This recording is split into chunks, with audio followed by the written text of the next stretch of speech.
Good morning. It's Michelle Silverman Bedell from Silver Sons Realty, and we have Maria Esposito from Citizens Bank online with us. Good morning, Maria. Good morning. How are you? I am fine, thank you. I am fine. So today we're going to be speaking the opportunities for buyers and sellers in this market, and it's an interesting market. I think it's slightly different than a year ago, but we can discuss the pluses and minuses. I'm sure in the mortgage industry, Yeah, you can chime in with also many opportunities and or no opportunities, but you could yeah. discuss the pluses and minuses, right? Yeah, So, I think it's and I think it's great to maybe start like by doing that, like comparing like where we are this year versus this time last year. right. Certainly on the financing side, Okay, yeah, go ahead. I got rid of it. Rates are about a 0.5% lower than where they were this time last year. Right, Um, and so that obviously that's a positive thing, right, and it from a couple of different ways, right? Firstly, it's making it less expensive to to do financing, and then for others it's helping them to widen their net of homes that they're looking for, because if they couldn't find anything, say in a lower price range, they can now maybe go up some because the cost to carry will be lower. right. And Yeah. let's hope, do you foresee that changing in the near future, or you feel that the rates will be staying the way they are going into I- 2026? Yeah. I mean, I wish I had a crystal ball for that, but I think that the general consensus among most in the industry is that rates are going to stay in this range but have the potential to come down a bit more, right? We're not really hearing too much about rates going higher than where they are, Right, but that there is definitely room for them to come down some. I mean, I think the biggest misnomer in our industry is, everybody hears what you hear on the news is like, oh, the Fed reduced rates, and the right, Fed might reduce rates again in December, although that is really that may not happen now anyway.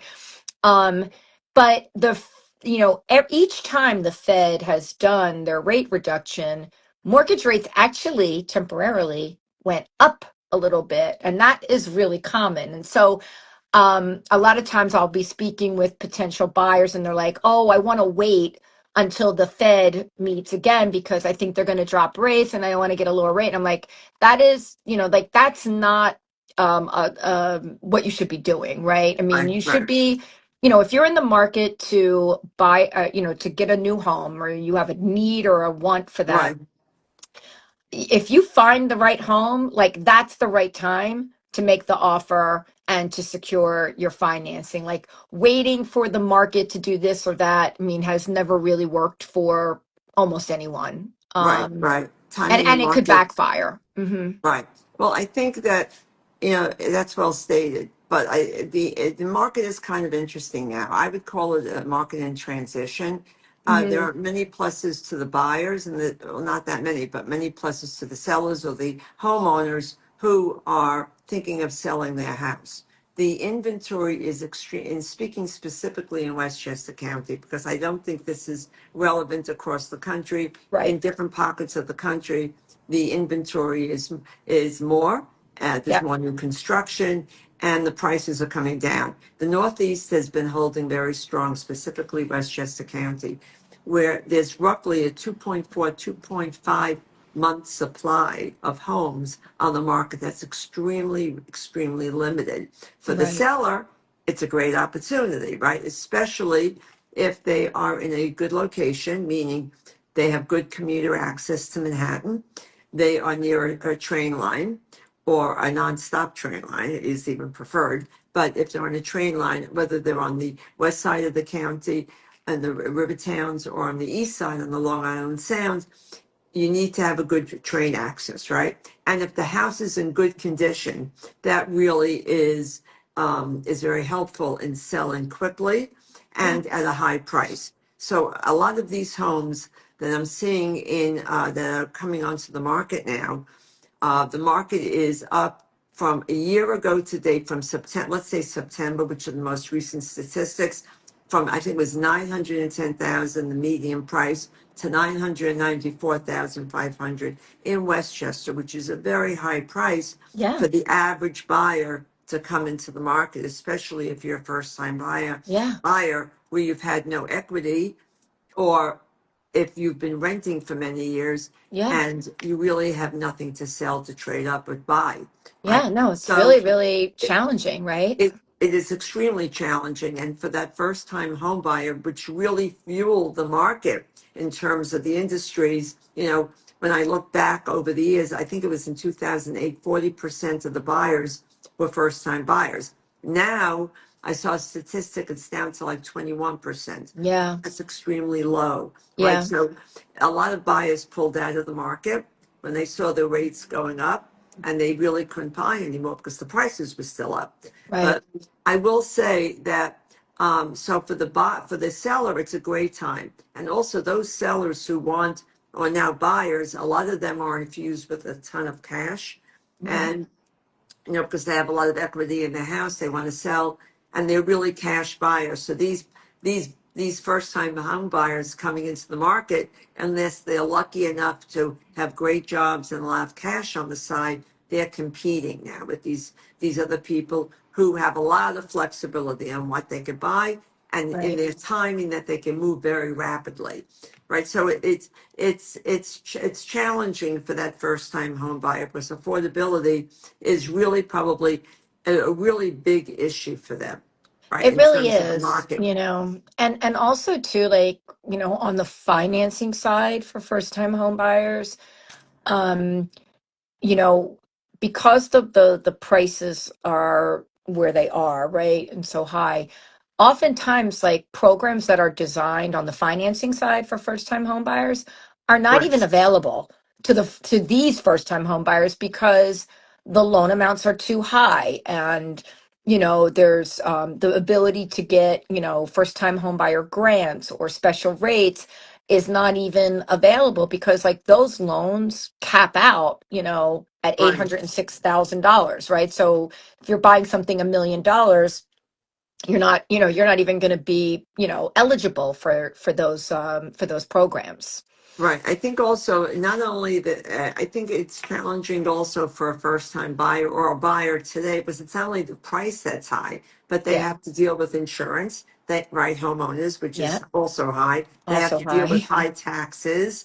Also Westchester is not high. known except for a few communities Right. that have lower taxes. So, Yeah. like Yonkers has lower taxes, Armonk has lower taxes, but many, and we've spoken about it, many communities have the taxes increase significantly because of the increase in the prices. So they have to be concerned by not only the price, but everything else when they're buying a Yeah. property. I will say, though, on the positive side for a buyer, and not necessarily for a seller, is that in the very high end for this in some communities, those homes have been staying on the market longer, and so there's opportunity for a buyer. Yeah. Also, in it's there. Although I'm seeing a lot of bidding wars, there are still opportunities for the buyer. Not even in the highest price, but in the more middle and the more mid-size range, where Right. some homes are just not selling for whatever reason. Either they need work, either the location may not be the best, and if the location is ideal, but there are some issues with the house, they're staying on the market longer. And I Right. think also buyers are taking their time to really, they're more thoughtful Yeah. in their buying, and they're not so quick to really bid up a property Yeah. or, make significant offers that, in order to get the house, they're really more careful in their bidding. I want I to add think, just one other thing with for new buyers coming in.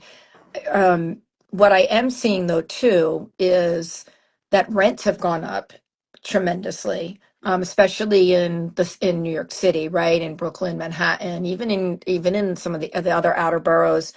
And I've had more people like in the last couple of months say, we didn't think we were going to be in the market to buy, but like our rent just went up again.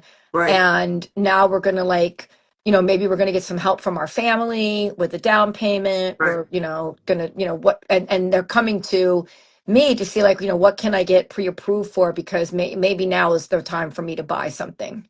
Right. So I'm also, I think to speak about, we've spoken a lot about the pluses for sellers, right? There are a Yeah. lot of opportunities, but there's also a risk. There are some risks for sellers in this market, although the demand is extremely good and although the prices are very high, especially in Westchester.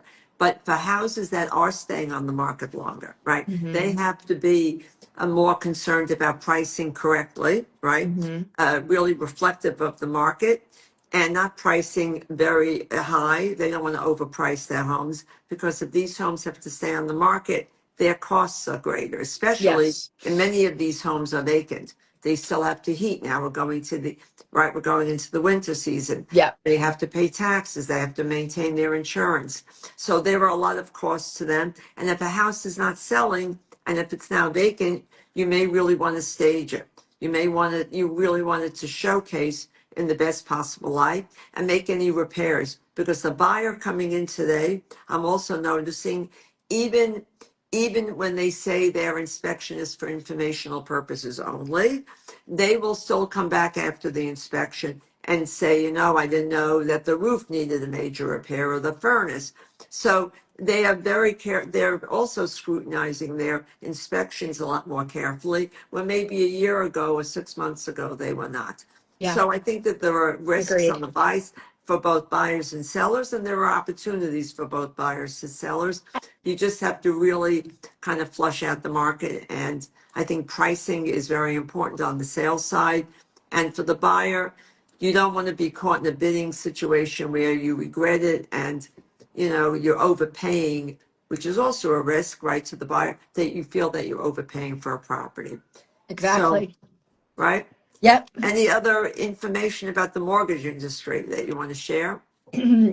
Um, no, I mean, I think that I'll just leave it with, that there are many different types of mortgages. It's not just a 30-year fixed rate, and Right, that's always going to have the highest rate typically because it's the safest product, but arguably not always the best product. So, make sure right, that when you're, you know, uh, getting, doing your discovery and, thinking that like, okay, maybe I want to buy something, that you speak to somebody that is well versed in, other types of mortgages besides just like the traditional 30-year fixed, right, because that might be the way that you can more comfortably afford, buying a new home at this time. Because the odds of anybody keeping a mortgage even longer than 7.5 years is very slim. I mean, right. that's the average life of a mortgage, and that's been the average life of a mortgage for like the last 35 plus years. So,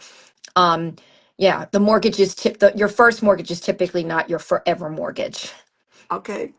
Well, a lot of good information. Yep. And if anybody has any questions, please call us. It's Michelle Silverman Bedell at Silverson's Realty. My number is 914-906-4376. And I'm Maria Esposito. I'm with Citizens Bank, and you can DM me here on Instagram if you have any financing or any other questions. Right. Thanks so Uh, much. Have a great weekend, Michelle. you too. Have a great Okay. weekend. Bye Nice to bye. see you. Be Bye. well. Bye bye.